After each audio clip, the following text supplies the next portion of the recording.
Okay, I think we are good. I think we are good. Sorry for the technical difficulties, guys. What is going on? Just a moment. I'm still working it out. I don't know what's going on with the technical difficulties here. I will sort it out. Just hang in there, gang. Just hang in there. There we go. There we go. Now we are back in action.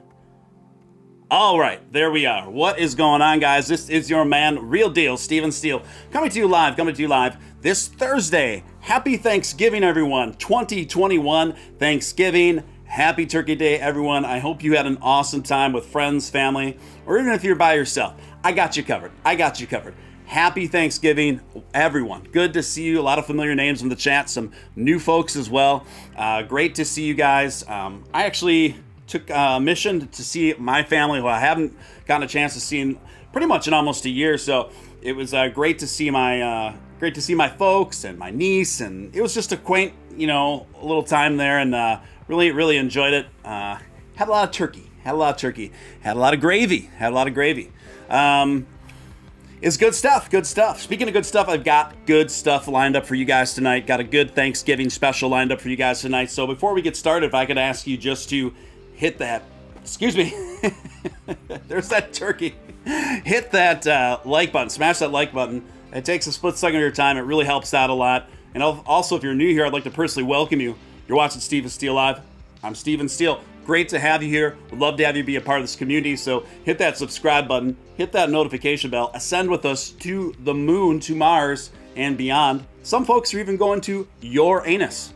I won't be one of those, but whatever flips your switch, I'm going to move on to Saturn.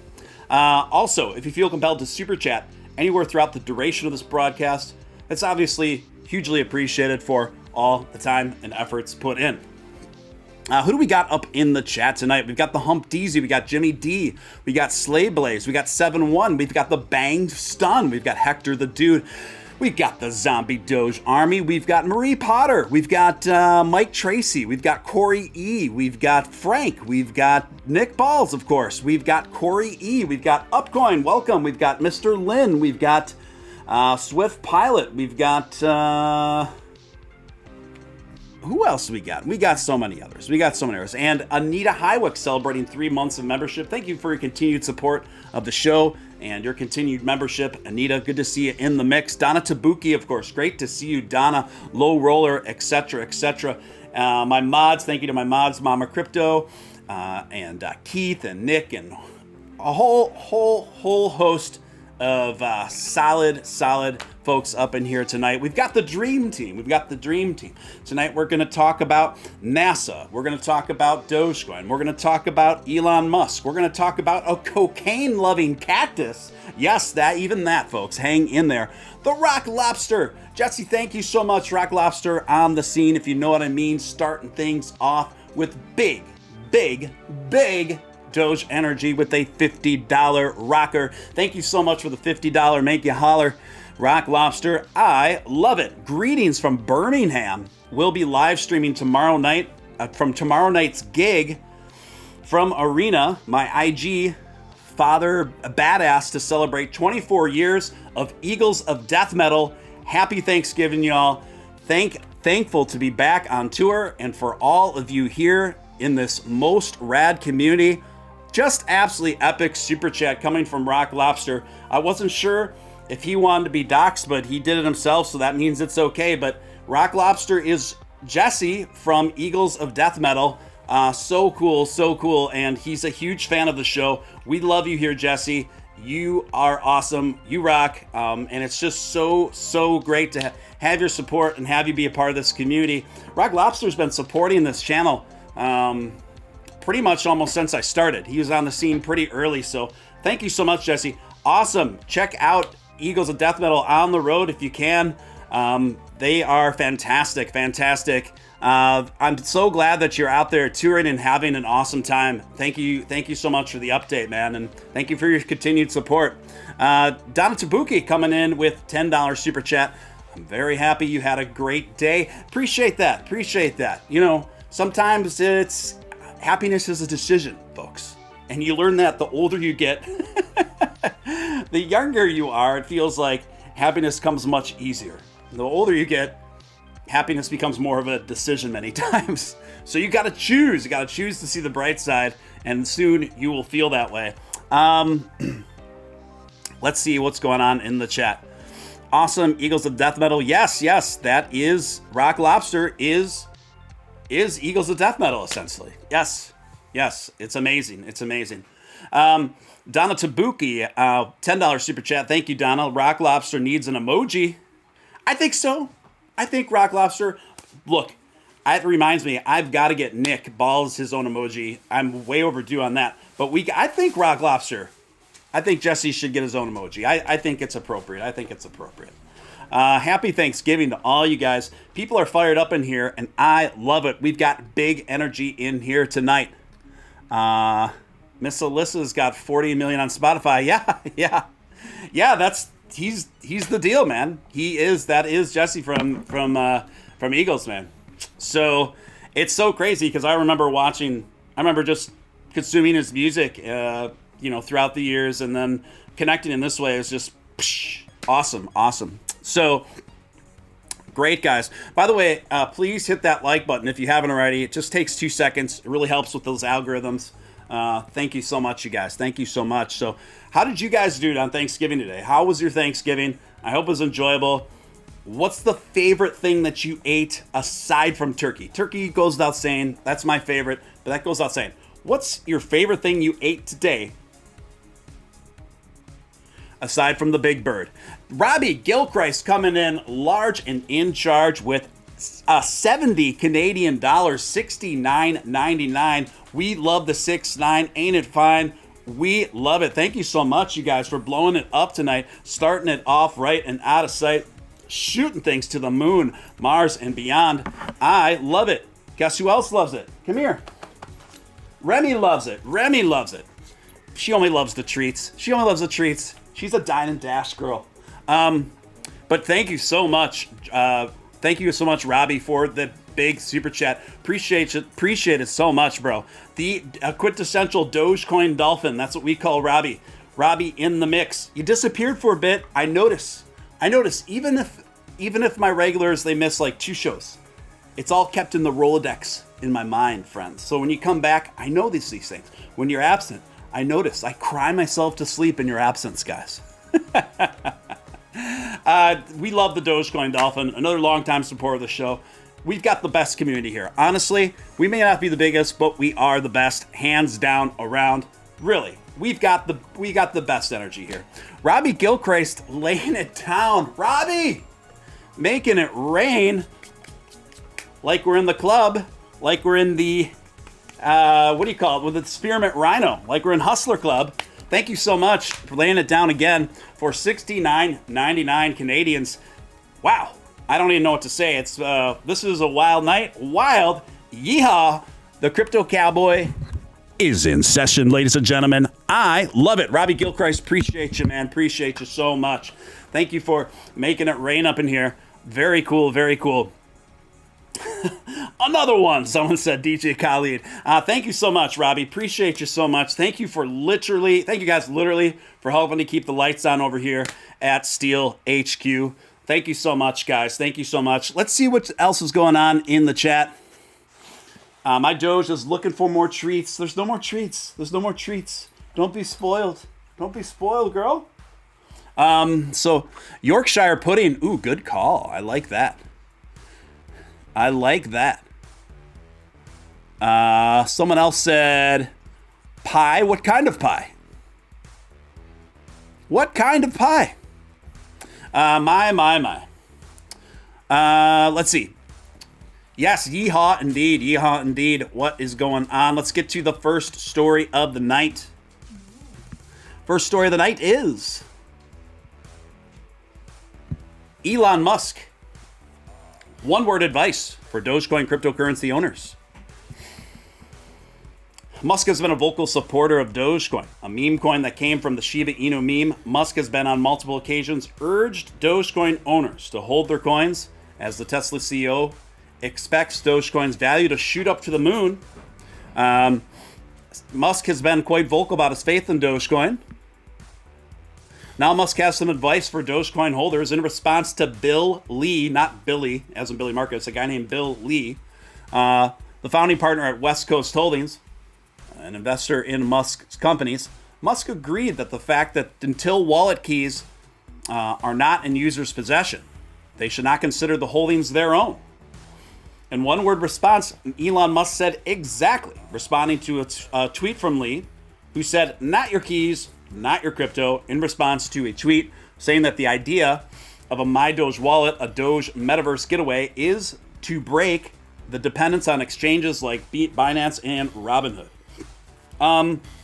Yeah, I mean, pretty straightforward, guys.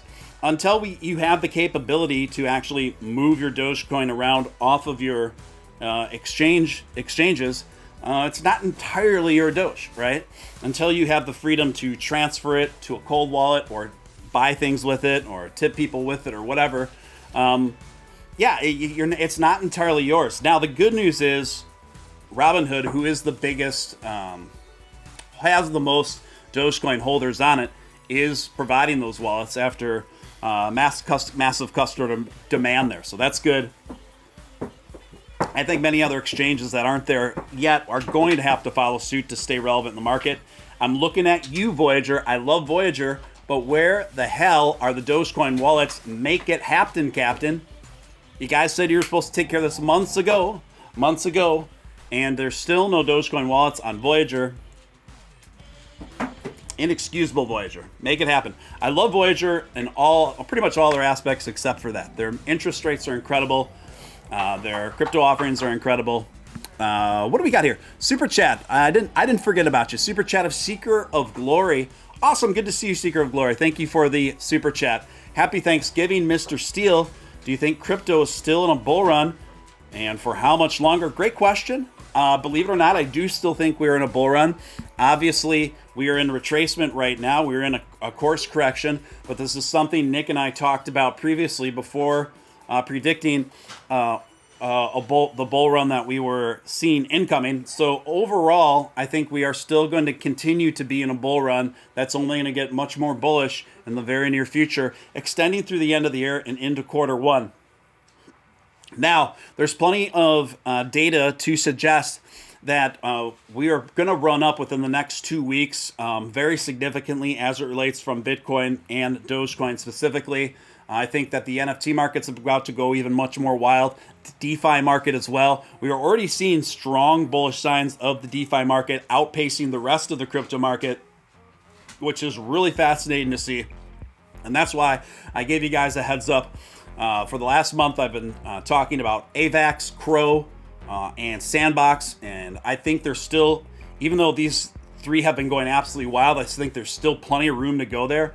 I think that we're going to see AVAX and Sandbox probably hit that top 10, and not only hit that top 10, but probably stay there, folks. Probably stay there.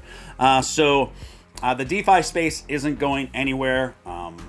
Anyone says that it is, I don't know, guys. So pumpkin flan, that sounds amazing. Pumpkin flan. Or is it flan? Flan, thank you. Pumpkin flan. Zombie Doge Army says, my hair is really soft right now. Thank you for sharing, Zombie Doge Army. What else are you guys talking about in there? 7-1 says, I'm getting a bonus from work, totally unexpected. I'm spending the entire thing on Doge and some altcoins. Fantastic. Yeah, pumpkin flan sounds really, really good. I think Sand, they've got this alpha feature coming in, and I think it's going to provide very alpha moves in its market cap. I think Sand is trading somewhere around $7.25 right now. I think I wouldn't be surprised to see Sand be upwards of $15 to $17 within the next 6 to 8 weeks, frankly. Triple Distilled coming in with a $5 make you holler. Happy Thanksgiving, Doge fam. Happy Thanksgiving right back. Appreciate it. Let me see. Am I caught up here on the supers? Am I caught up here? Okay, I think I'm caught up here. Just want to make sure I didn't forget anyone. Fried pumpkin pie, someone said, that sounds great.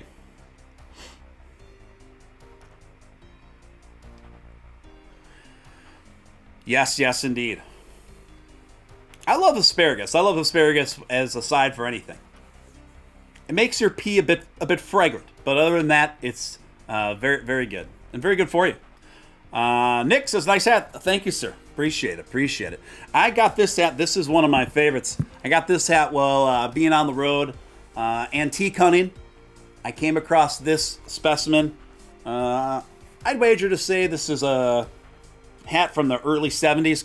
Nice suede. It fit my head perfectly, and the rest is history. The rest is history, gang. So, let's see. Next story, folks. Oh, this is great news. Benzinga is reporting. Huge, says Doge co-founder, as Robinhood successfully tests sending Doges to external wallets, right? Retail brokerage Robinhood has tested to transfer meme cryptocurrency Doge to external wallet for the first time. Robinhood Chief Operating Officer Christine Brown announced on Twitter that the first alpha transfer of Dogecoin from Robinhood wallet to an external wallet was done just this last week. Brown also shared a screenshot of the transfer, which was 420.71 Dogecoins.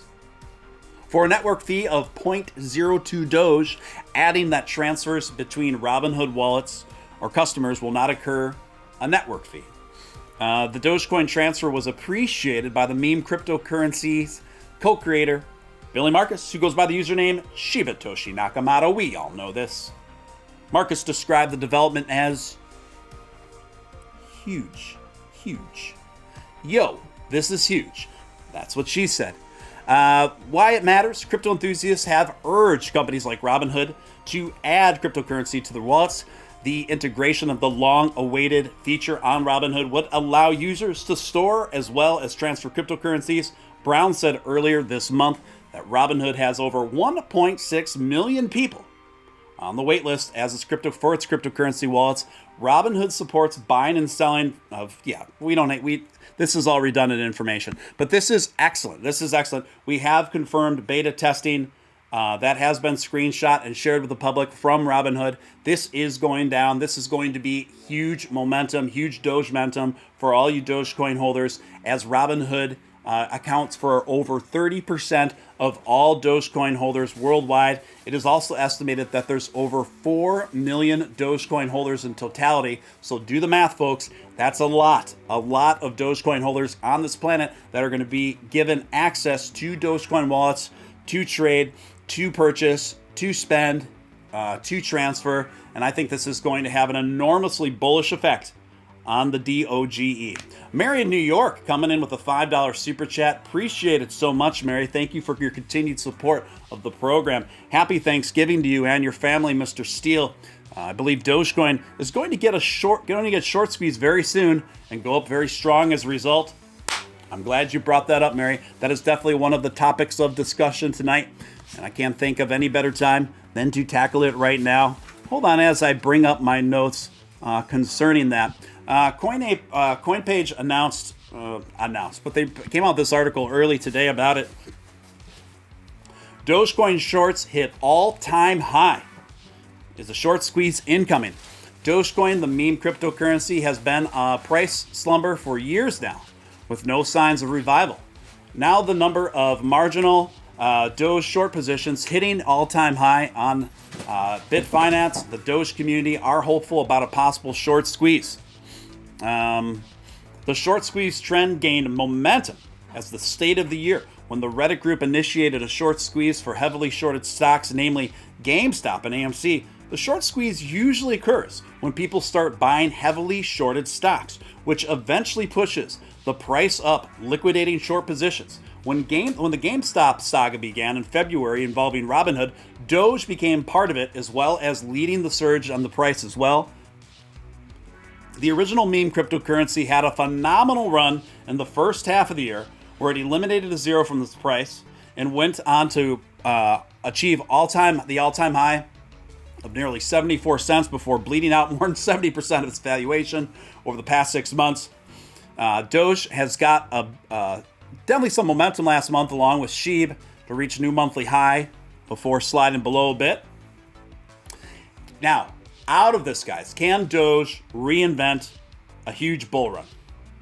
Now, it might be down 70% from 74 cents at its apex, but it's still up over 3,000%, considering its ROI. So I think this is going to likely, and this is something Nick and I have talked about very often, I think this is going to lead to a parabolic rise for Dogecoin to the likes of which we've never seen before. I don't think it's a matter of if, I just think it's a matter of when. How soon could this take place? I think it could take place as soon as within the next 2 weeks. Or I think it could take place in the next 3 or 4 months. But what Dogecoin has showed us consistently in its algorithmic patterns is that it trades sideways and accumulates for a pretty long period of time before going absolutely haywire to the degrees of 400 to 1,000%.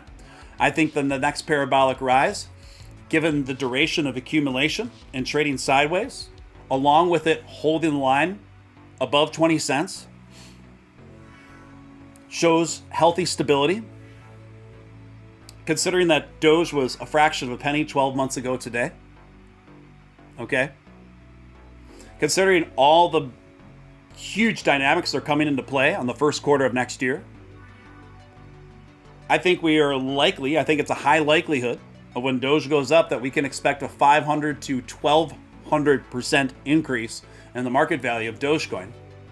Now that's before it would correct, mind you, but still I think even after its correction, I think we will be sitting pretty nicely. I also strongly believe that Dogecoin will pierce through $1 in 2022 and even find a floor above it. That's my belief. Am I caught up on Super Chats here? Zombie Doge Army coming in with $4.69. I love it. Thank you, Zombie. Appreciate you. Happy Thanksgiving. Thanks for the stream. You're very welcome. I'm so glad that you guys have turned up. I wasn't sure if almost everybody would be caught up in Thanksgiving affairs and that there wouldn't be many people on, but we got a nice little turnout tonight, all things considered, given the holiday. The Fibonacci not lying to me on chart. Yeah, I mean, Doodle Doo saying $28. I'm bullish, but I'm not that bullish. But I do think that I do think the Fibonacci retracement levels and everything that we're seeing from it are suggesting a parabolic rise to the likes of which we've never seen before. I can tell you that much. That much I can tell you. Okay. So anyway, thank you for Mary originally bringing that up. Next story. This is pretty interesting. This comes courtesy of Cointelegraph. The future of Bitcoin, according to South Park's creators. The future is Bitcoin, rather, according to South Park creators. It's the future. We've all decided centralized banking is rigged. Pretty strong statement there. Not that I disagree. So we trust more in fly-by-night Ponzi scheme, says the motel clerk in an episode accepting Bitcoin payment. South Park TV animated series that often tackles topical issues with comedic twist shows Bitcoin being used as a mainstream means of payment in the not-so-distant future. In the post-COVID episode of its 24th season, South Park's on the air 24 years. Goodness gracious. I don't think there's been any... How long have The Simpsons been going? It's got to... Those have to be the two longest running animation series in the history of the world. The Simpsons and South Park. I don't know who's been going on longer, but they got to be pretty neck and neck. Stan Marsh paying for a stay in cheap motel using Bitcoin roughly 40 years from now when the pandemic is jokingly about and to end for good.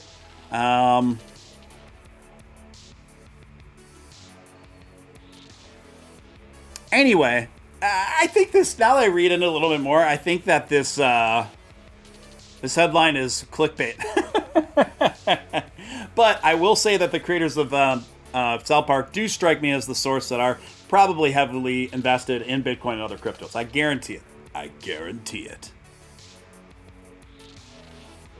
Trey and Matt Parker, for sure they are. For sure they are. Anyway, I haven't seen that episode of South Park yet. I haven't watched South Park in a while. Going down to South Park and having myself a time. I got a funny story up for you guys next. Simpsons is 8. Yes, older-ish. Simpsons is longer. It's about 30 now. Wow. 30 years running for The Simpsons. They are officially Pimpsons for running that long. That is, my goodness, 3 decades? 3 decades for The Simpsons? That's some wild, wild stuff. Wild stuff, guys. Next article. Courtesy of Futurism.com. Check it out, folks. Walmart removes listing for a kid's toy that sings about cocaine. This is not what I ordered for my granddaughter, one customer complained. A caustic cactus. Anita Tanner, a grandmother from Ontario, Canada, was shocked. Shocked, I tell you. When an innocent-looking dancing cactus toy she bought for her granddaughter at Walmart started swearing and singing about doing cocaine in Polish. This toy uses swear words and talking about cocaine use, Tana told the broadcaster. This is not what I ordered for my granddaughter. Unsurprisingly, Walmart yanked the toy immediately from its online stores, although people had been already complaining about the toy for the last 5 months. Wow, so they kept it on the shelves for 5 months after many people complained about it. According to a screenshot shared from CTV of Walmart Canada's website, this specific dancing cactus was a learning toy. A learning toy. That's what it was dubbed as. Retails for about $20, but its rapping skills in Polish weren't age appropriate. And in addition to rapping about cocaine, the jovial succulent, nice reporting there. The jovial succulent also covered other pleasantries, such as,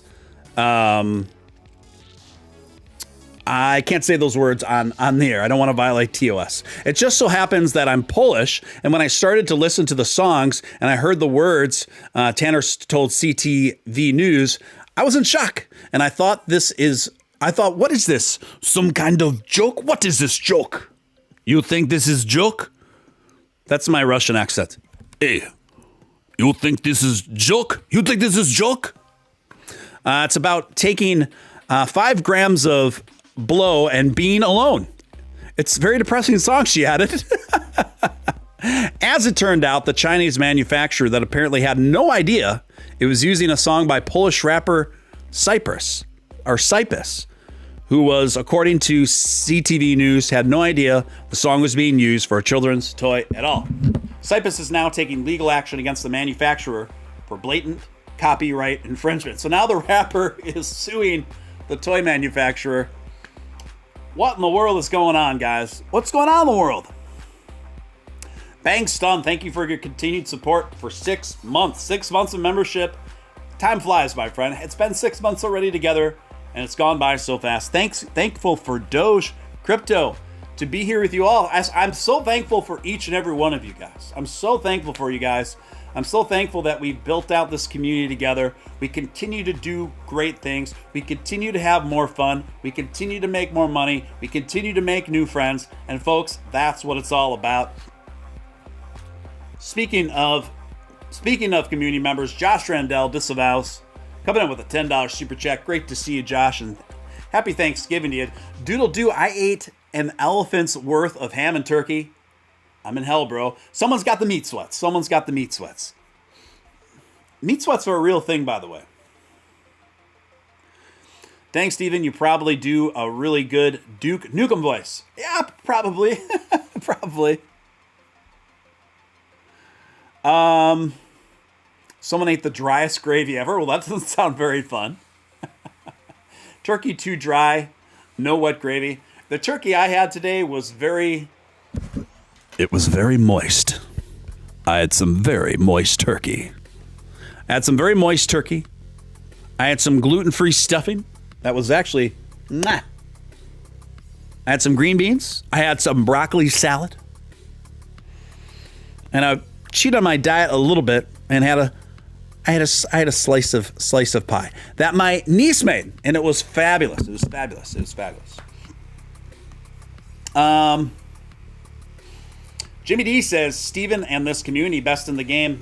Thank you, sir. Thank you, sir. We do have the best community in the game, ladies and gentlemen. We've got the best community in the game. Come on. Come on. This may not be the biggest crypto-centric channel, but it's the best. Come on. It's the best. We got the best folks here. We have the best time. We've got the best people. 100. Futurism.com also reports JP Morgan's Yelp page bombed with 1-star reviews after Elon tweet 1-star reviews only for their frivolous lawsuits against their business partners, particularly against Tesla. Never underestimate the power of your own personal Stan army. After being sued, JP Morgan, for his infamous 420 tweet, Elon Musk joked about giving the bank 1-star review on 1-star review on Yelp. That's when most of his most ardent fans decided to bombard the bank's Yelp page with bad reviews, as first spotted on Insider. 1-star reviews only for their frivolous lawsuits, said one reviewer. Not much too much to say. I'm here for Tesla, obviously, another said. Giving you 1 star for suing the company. The situation got so bad that it even triggered Yelp's unusual activity alert, which happens when the website suspects a coordinated review bombing. Operation may be occurring at the time of reporting. The platform has blocked any additional reviews from being submitted. This whole ridiculous situation started with JP Morgan sued Tesla last week for allegedly not following through on a contract regarding stock options. That began when Musk tweeted about Tesla taking a private bank back in 2018. JP Morgan bet on a sale, which never happened. Now they're saying Tesla owes the bank a cool $162 million. And an incredible on-brand move from Musk to get sued for hundreds of millions for a dumb tweet, only to double down on it with a joke later. Still, it's a quagmire. Something tells us Musk and his most devoted fans won't learn many lessons, though. I mean, screw him. Screw him. I mean, this is the real petty move by JP Morgan. What do they expect? Well-deserved trolling to JP Morgan. I endorse. I support. I do not disavow. You guys remember that crypto trading hamster that had an accuracy rate of about 50%? It died. Yes, the hamster died. I'm sorry to report. The crypto trading hamster has died of unknown causes. He may shed light into dark moments of the pandemic, inflation, and many kinds of trouble. This crypto-savvy hamster, known as Mr. Gox, whose portfolio beat out some of the biggest traders, has tragically passed away. We feared this day like no other and are truly shocked for it. As it happened just now, the hamster's owners lamented in a tweet this morning. In deep sorrow, we have to announce the loss of our beloved furry friend. It's a sad day for hamster lovers and cryptocurrency enthusiasts alike. Mr. Gox has brought joy to people all over the globe and reminded us to not take life too seriously, the account wrote in a touching eulogy. He shed light into dark moments of the pandemic, inflation, and many kinds of trouble. The death seemingly came out of nowhere over the weekend when the rodent refused food and fell asleep peacefully on Monday morning. Mr. Gox rose to fame after buying and selling cryptocurrencies by running on his wheel and slipping through decision tunnels set up inside his cage. Even Elon Musk got a kick out of the little guy, tweeting in September that Mr. Gox has mad skills. Prior to his premature death, Mr. Gox was up just shy of $110 while working on an NFT. But now, the real morning begins. You'll be missed. Your memory will live on forever. On the blockchain, the Twitter eulogy reads, a moment of silence for the hamster, Mr. Gox. Okay. Let's see what's going on in the chat. Josh Randell disavows $10 super chat. Steven Steele, my upper lip is sweating. It looks like the outside of a glass of iced tea. That's what happens when you got the meat sweats. When you have an OD of meat, you start breaking out into uncomfortable cold sweats.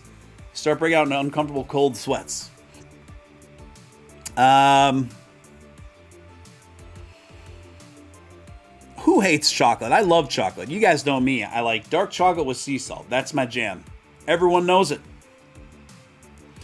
Doge Extra said, my wife made pecan pie. She baked chocolate chips in it. OMG, now I can only eat pecan pie if it has chocolate in it. That does sound like a wonderful addition to pecan pie, might I add. But then again, chocolate's a super easy sell for me, my friend. You know, one of the greatest things I've ever eaten in my life, and I haven't had them since a child, my father, before school, would often make us chocolate chip pancakes, and he made the best pancakes in the world. They were very buttery, very velvety, very buttery, not too thick, not too thin, just perfect. And with the chocolate chips in there, generous amounts of chocolate chips, you get some fresh butter, some 100% real maple syrup, and maybe even slice up some bananas on there if you really want to get wild. But man, stuff in your face with chocolate chip, fresh chocolate chip pancakes right off the griddle before you go to junior high was quite the way to start the day, I gotta say. Plus you're buzzing on all that sugar right out of the gates. Oh, good times, good times. Yes, many people are pregnant with food today. Yes, many people are harboring food babies. Let's see what else we got. You know, something else that I noticed today, if you just do a Google search for, if you literally just put in a Google search for, if you just put in Google search for Thanksgiving, nothing else, the first things that pop up are a bunch of articles telling you why Thanksgiving is bad. And, you know, there are some valid points to be made, I guess, when you go into the certain aspects of the history, right? I mean, I get it. I'm not discounting that. But it's just interesting to me that those are the first search results that come up when you Google Thanksgiving. And I feel like it's gotten to the point of absurdity where people just can't even enjoy wholesome holidays anymore. The overwhelming majority of people that celebrate Thanksgiving, it's pretty straightforward. No one's doing it with, very few people are doing it with if anyone, doing it with like malicious intent of disrespect. It's pretty straightforward for most people. Thanksgiving, for most everyone, stands for getting together with family, being thankful for things in life, being thankful for their friends and family, and the things that, and the basics, having the basics in life, etc., and eating good food and spending quality time with people. And then you have huge sectors of the mainstream media that are trying to make people feel guilty for doing this. Do people's intentions matter anymore? If people have zero intention of being disrespectful, does that matter? Does that matter, or are you still gonna like blast people and try to cancel everything? I'm not with it. I'm not with it. Furthermore, it's kind of cherry picking. I am a student of history. I'm a student of world history, and I spent a lot of time studying world history when I was younger. And it's very difficult in college today to get a proper history of the world in its totality. And when you learn the totality of world history, you quickly understand that history is a very brutal, very brutal across the board, and everywhere. And societal standards throughout history were very, very tough and very brutal and very uncivilized. Okay, and so I've noticed a trend in the United States specifically wherein things are cherry-picked to kind of paint a narrative that we have an exclusively evil history and we have an exclusively oppressive history that we can never get over, that we can never atone for. What's omitted from this is, again, the totality of world history. It's not just exclusive to our history. These are shared narratives by almost every nation in the world. Furthermore, nearly every nation that we know on the planet today formed as a consequence of warring and defeating other groups of people. It's not right, and it's brutal, and it's unfair, but that's the reality. That's the reality. Anyway, thank you for letting me indulge on my Toss yourself on my little tangent there. My little tangent, my little tangent. I love the way you comb your hair. Anyone know what that's from? It's a My Little Pony commercial. That was the jingle, right? That was the jingle for My Little Pony. Josh Riddell disavows, coming in with a $10 super chat. I'm gonna fast till Steven Steele is a billionaire. Please don't do that, sir. Please don't do that. Maybe fast till I'm a thousandaire, just to be safe. Please don't do that, Josh. We don't want to lose you. We don't want to lose you. Nick Ball says everyone has killing and robbing each other back in the olden days. Everyone, including the natives who were Don't get me in trouble, Nick. Don't get me in trouble, man. But I think many of you get the overall point of what I'm saying. Let's see, what else do I got on my notes here? Oh, yes. Huge stuff, folks. NASA, SpaceX launched DART, D-A-R-T, first test mission to defend planet Earth. NASA's Double Asteroid Redirection Test, that's what DART stands for. The world's first full-time mission to test technology for defending Earth against potential asteroids and comet hazards, launched Wednesday at 1:20 a.m. in the morning, Eastern Standard Time, on a SpaceX Falcon 9 rocket from the Space Launch Complex 4 east of the Vandenberg Space Force Base in California. So it was launched off the Space Force Base. I love that we have a Space Force Base. Space Force, the final frontier. In its first mission, the Double Asteroid Redirection Test will launch to impact a known asteroid that is not a threat to Earth, but its goal is to slightly change the asteroid's motion in a way that it can be accurately measured using ground-based telescopes. DART will show that a spacecraft can autonomously navigate a target asteroid and intentionally collide with it. So, what is the nature of this mission and why? There will come a time in the inevitable future, perhaps the distant future, probably, but there will come a time when a very sizable asteroid will be headed directly towards Earth with the capacity to do serious harm to the planet and create many casualties in its wake. Now, the purpose of the DART mission is so that we can effectively launch defensive measures, rockets to smash and crash into these asteroids that pose a threat to our planet, so they can be destroyed up in space without hitting us. I think this is pretty important stuff. In fact, I think this is incredibly important stuff. Considering eventually we're going to encounter asteroids headed to Earth that could take out like a quarter of the planet, of the people on the planet. So, literally, Elon Musk and NASA are saving our planet. They're literally saving our hides. So, the DART mission, what I misunderstood about the DART mission when I first read about it, I assumed that this was something that was going to happen within the next 2 days after launch of hitting this astronaut. But it is estimated that the impact of this rocket on the astronaut is not going to happen for almost a month. But it launched about a day and a half ago. It's super cool. I didn't hear much news about it. I didn't hear enough news about it. And in fact, I didn't hear enough news about it where I didn't even learn about it until this morning. And this is something that happened over 24 hours ago. You guys, I've got a very important message for you this holiday season, and that is no tweeting while we're eating. No tweeting while we're eating. Where are your manners? Where are your courtesy? When you're eating with loved ones, put down the phone, leave it alone. There will be no tweeting while you're eating, and definitely no retweeting while you're re-eating. And no retweeting while you're reheating. Okay?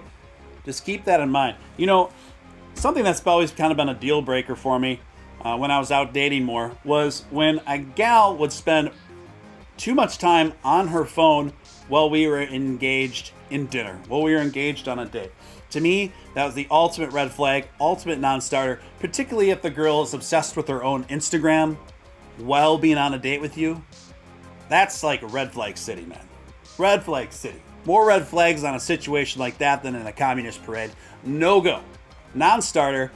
A chick that checks her, can't stop checking her IG while being on the first date with a guy. Ixnay that right away. No matter how much the girl expresses that she likes you at the end of the date or the next day, leave that one alone. Leave that one alone. Delete from your phone. Leave it alone. Delete from your phone. You heard it here first. You're welcome. Let's see what's going on in the chat. That's a good turkey for you for sure, Steven. I got way too many words. Someone says I'm crazy tired. It's probably from the what is the amino acid in turkey that makes you tired? Tryptophan. It's probably from all the tryptophan in your system, or a sugar crash, or both. Keith is really advocating for the consumption of shrooms tonight for some reason. Okay, I don't know what to make of that. But thank you. What else we got going on in the chat? Donna says, my grandfather is Samuel Houston. Samuel Houston Mays, chief of the Cherokee in the late 1800s. Wow, that's awesome. That's awesome. That's right, Donna. Tabuki's got Cherokee in the bloodline. Cherokee in that bloodline. That's awesome.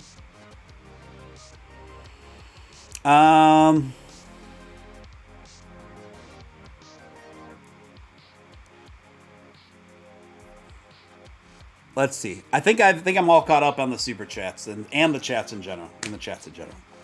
Let's see what I've got else I have on my notes, folks. So just to circle back. Oh, also, get this: a virtual real estate plot in Decentraland just this morning sold for $2.4 million in crypto. A virtual real estate plot of land on the Decentraland metaverse sold for $2.5 million. Man. So the floor on just not even a super hot piece of Decentraland land, the hot piece of land on Decentraland. I think the floor is like $16,000 in ETH. That's like the cheapest plot of land you can buy in Decentraland now. Sandbox is pretty much the same way at this point. Tons of money flying in and out of virtual land right now. A lot of people are talking about it bullishly. If you bought virtual land a couple months ago, you are sitting very nicely. I'm not one of those people that did it. I was having a hard time wrapping my head around and understanding it 2 or 3 months ago when I was first learning about it. Now, the floor rose incredibly quickly. There was only a little window of time where you could take advantage of it for the floor rose to places that most people, frankly, can't afford to invest in. But one thing to keep in mind is, I know there's a lot of super huge bullish talk about the value of virtual property. Be careful. This is still an unproven experiment. Okay, this is still an unproven experiment. So just know that if you are investing lots of money in virtual property in a particular metaverse, there's no guarantee that you're going to be able to flip that for a decent profit. This is still an experiment. I'm not 100% sold on super enormous values on virtual property yet. I know that's goes in direct opposition to what most people are saying right now. And I'm not saying, to be clear, I'm not saying that it won't. I'm just saying I'm a bit trepidatious. I don't think this is a foregone conclusion. I don't think hugely increasing virtual property is a foregone conclusion. So be careful out there, and don't be afraid to pull profits. Don't be afraid to pull profits along the way, whether it's through NFTs, whether it's through virtual property, whether it's through cryptocurrency. Don't feel bad about pulling profits along the way. But the amount of money that is taking place on virtual property right now, before these metaverses are even effectively launched, it's just so wild to me. It's just so insane to me. In fact, it's kind of concerning to me because there hasn't really been proof of concept yet. So people are putting tons of money down on all this virtual land in the absence of proof of concept. To me, that's a bit concerning. So again, I'm not saying that making big investments on virtual land is a bad investment, but we don't know. We don't know if it's going to be a great investment yet. So just be careful out there. Just be careful out there. Hector the Dude says, if you do buy land in the metaverse, make sure you read the contract and they can take it right back we can take it right back. Wait. It can take it right back. It's in the contract. Yes, I have read about that. Also, another very important thing to consider if you're buying property in a metaverse. So each metaverse will have a designated amount of plots of land available. I think Decentraland has somewhere around 9,000 plots of land available. Now there is a board that votes on new decisions within Decentraland. I forget what that board is called. That board, if they want in the future, they could choose to expand Decentraland so that many more plots of lands are available. Okay? The problem with that is now, if you bought a plot of land with the understanding that those plots of land are capped at 9,000, right? That's obviously going to increase the value and the perceived value of the plot or plots of land that you own. But all of a sudden, let's say the Decentraland board of whatever they're called decides to increase the plots of land to 20,000 plots of land.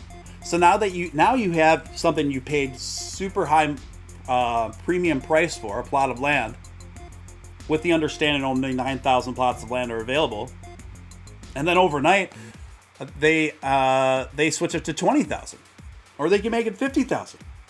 That's obviously going to significantly decrease the value of the plot that you own. And this can be done at any time, folks. So this is another thing I don't think people are considering. Again, I'm not saying that the future regarding the metaverse and virtual land isn't incredibly bullish. It could prove to be enormously profitable, but it's not a foregone conclusion yet. It's not a foregone conclusion. This is still an experiment. And I'm just saying you should be mindful of that when assessing your investment decisions. I don't know if anyone else is going to tell you this, but I got to keep it real. You just have to be mindful of this when assessing your investment decisions. Nick says, when I build up my new computer, I'm going to build the Balls Mansion in that mofo. Oh, yes. Yeah, but I think you guys raised some really good points there. Josh Randell disavows coming in with a $10 super chat. If a girl messes with her phone on a date, I pretend to use the bathroom and dip out. Late thought. Oh, savage, brutal. Yeah, I mean, it's just common courtesy. Doge Extra, I'm going to have to research that. Yes, indeed. I think I'm caught up with you guys in the chat. Donna says, I'd rather buy Louis Vuitton. Yeah, when you're talking about that kind of money, right, Donna? It's just like, I'm not saying investing a lot of money in virtual land right now won't prove to be a great value in the future and give you great ROI in the future, but there's no proof of concept that this is going to be enormously profitable. So it's a gamble, no question. Even when you look at the floor price of one plot of obscure land on the Decentraland platform, that's $16,000 in ETH. And you start to think about what $16,000 buys you in the non-virtual world. For many people, that's rent for a year. Okay, all the different things $16,000 affords you to YOLO on a plot of land in a metaverse that you are anticipating to blow up and do big things, but who knows? So this isn't a game played for the faint of heart. This isn't a game played for people that don't have a lot of expendable income. In fact, let's see. In order of riskiness, I would say your top 20 coins are the least risky. Everything below that, riskier. More fringe, even smaller market cap. Everything from gaming coins to SHIT coins, even riskier. And then I'd put probably in the same level of risk as that category is NFTs. NFTs is proving to be enormously risky. I would say over the past month, I have recalibrated my perception of the NFT market to be even riskier than I initially expected. I think there's going to be an incredible hurting, an incredible. That's not the word I was looking for. Thinning of the herd, rather. That's the figure of speech I was looking for. Now, the NFT collections that will survive long term are the ones that have a strong knit community, hands down. They're going to have a strong knit community, and they're going to have a dev team that's still committed to the project long term post mint. Between those two things, those are the crypto communities that are going to survive. And many of the NFT projects that they only have to have those two elements really going for them, the floor price could be absolute crap. But as long as they have those two elements going for them, keeping them glued together for a long period of time, I think that gives those projects very high probability of increasing in market value and having their day of it. You're going to see that. You're going to see projects like that where the floor is super low and super dead for a long period of time, but they have a super strong, passionate, fun, committed community and a team, and then you're going to see them just rocket out of nowhere. We've already started seeing a few examples of that. I think we're going to start to see more incredible success stories like that in the NFT market. The more familiar it gets with people.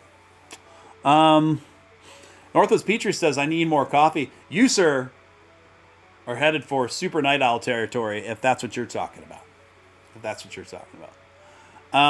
Let's take a look at some the market, see what's going on with it. So right now, obviously, Bitcoin is still struggling to get to 60,000. Now, can Bitcoin still get to 100,000 end of year? I don't think so. But I still would put it in a pretty high probability that we could see Bitcoin get to 80,000 within the next month. That would not surprise me at all. BTC to 80,000 within the next 4 weeks, very doable, very probable.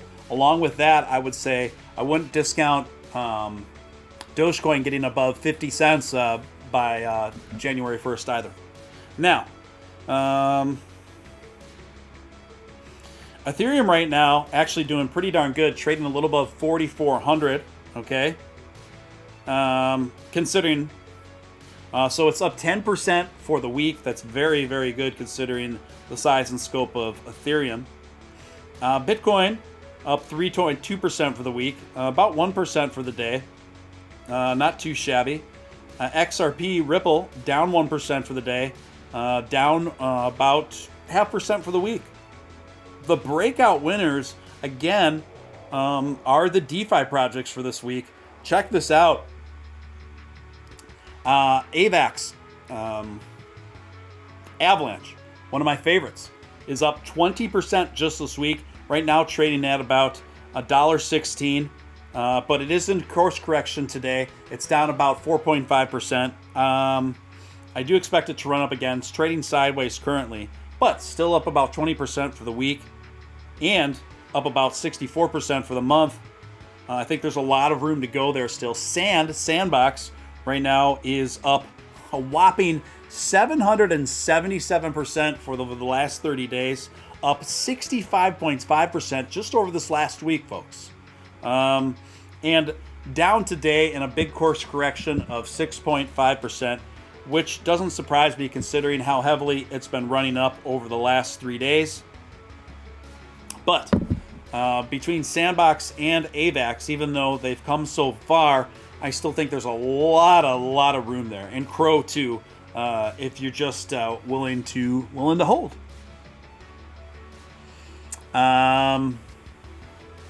Louis Vuitton has an awesome resale value. Yeah, Louis Vuitton is one of those brands. If you take decent care of your items, the resale is incredible, and it's always incredible. Let's see what else. When we go to some of the smaller projects that we've been talking about, fairly bullish day. Meta was one of the first members-only picks. That's up 11% for the day. Altera, another one of the members-only picks, is up 14% for the day. And Poker, another one, is up about 8% for the day. Now, they did have pretty much the whole smaller altcoin, smaller D coin, smaller market cap, DeFi coin sector of the market was pretty depressed over the last week. So this is the first kind of breakout over the last 5 or 6 days towards the upswing for those projects. So obviously a really healthy sign. And Ass coin is up 5% for the day.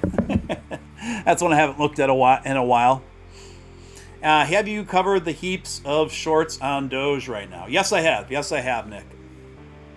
I mean, not extensively, but Nick says this could cause a squeeze fairly soon if trading algorithms catch a whiff of what's going on. Yeah, I covered that earlier in the show, Nick.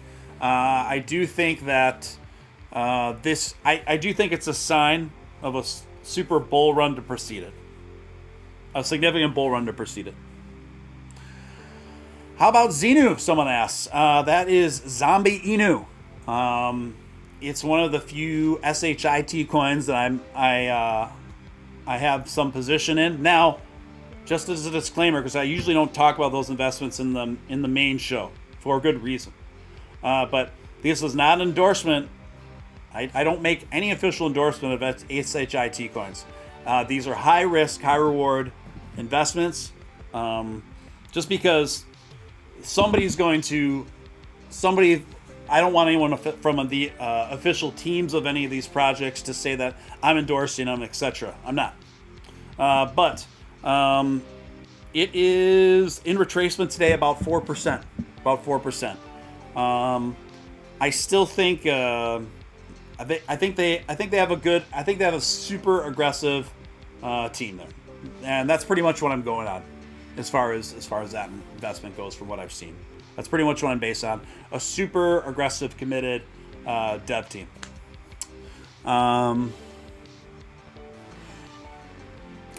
Let's see.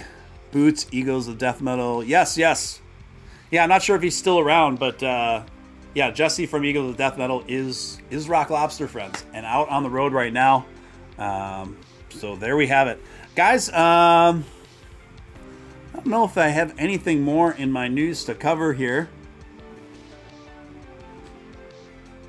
I think that's about it. From let me see what's going on in the chat. Yes, Steven Steele does not endorse. You know, it's one of these things where when you're in the position that I'm in, so many people are just like watching you and like micromanaging every little thing you say, will purposely pull things out of context to for nefarious means and purposes, or to pull things out of context and twist things to paint you in an unflattering light and make up things about you and lie about you. These are things that have happened to me, and it apparently goes with the territory. And or specifically in the Doge community, there's a pretty good amount of stuff that goes on, unfortunately. But it is what it is. It is what it is. So you just have to be mindful about people who don't have good intentions, that are looking for things to take out of context to create false narratives and lie about me. Nick says, I'm naked right now, super full of turkey. Thank you for that information, Nick. Thank you. Official Doge X Twitter has been hacked. How do you know? How do you know? I'll have to check that out. That's an interesting allegation.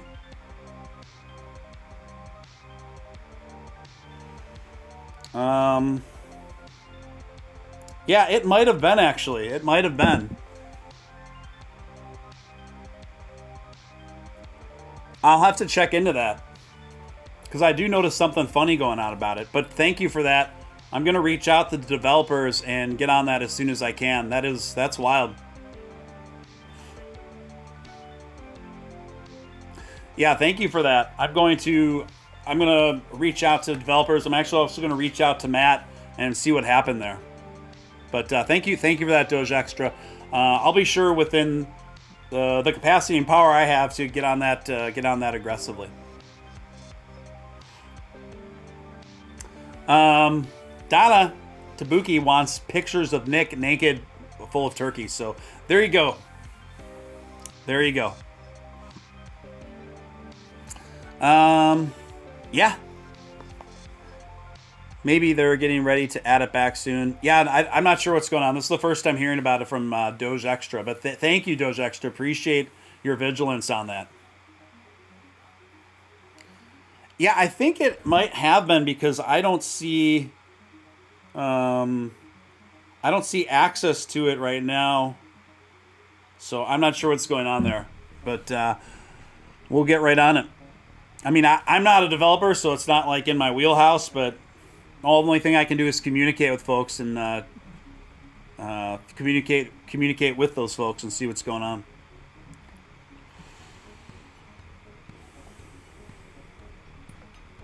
Anyway, let's see. So, guys, here we are, Turkey Day. Going to be going into the Christmas season. We have about 5 weeks now to the end of year before the new year kicks in. 2022, first quarter 2022. What do we got coming on? What do we got going on? We are reaching an apex in Dogecoin like we've never seen before. We got the Robinhood wallets. We got the Doge One Space Expedition straight to the moon. We've got the Doge Ethereum Bridge. We've got Ethereum 2.0. All of this stuff happening in the first quarter of 2022. Elon Musk urging Dogecoin holders to hold. Urging Dogecoin holders to hold on to their Doge. Hold on to your Doge. Hold on to the memories. I once dated a very well-endowed girl just over the duration of one summer. And we parted ways, but then I sent her a postcard that said, thanks for the memories. But folks, there's a lot to look forward to in regards if you're a Doge enthusiast, if you're a Doge holder, and I believe it's all coming to an apex in the first quarter of 2022. I think 2022 is going to be the biggest year for Doge that we've seen yet, hands down, not even close. So strap in, folks. We're in for quite a ride. Lots to look forward to. A lot to look forward to.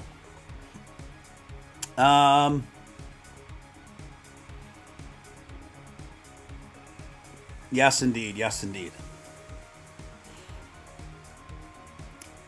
Yeah, Alan Schneider kind of lives off the land out there, harvesting the mushrooms.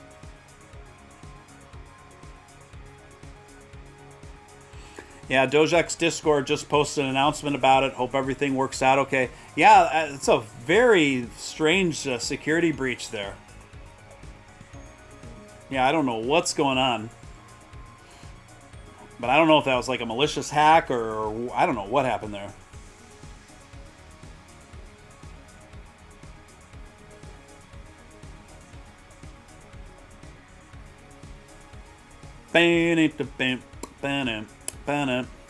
Don't touch me.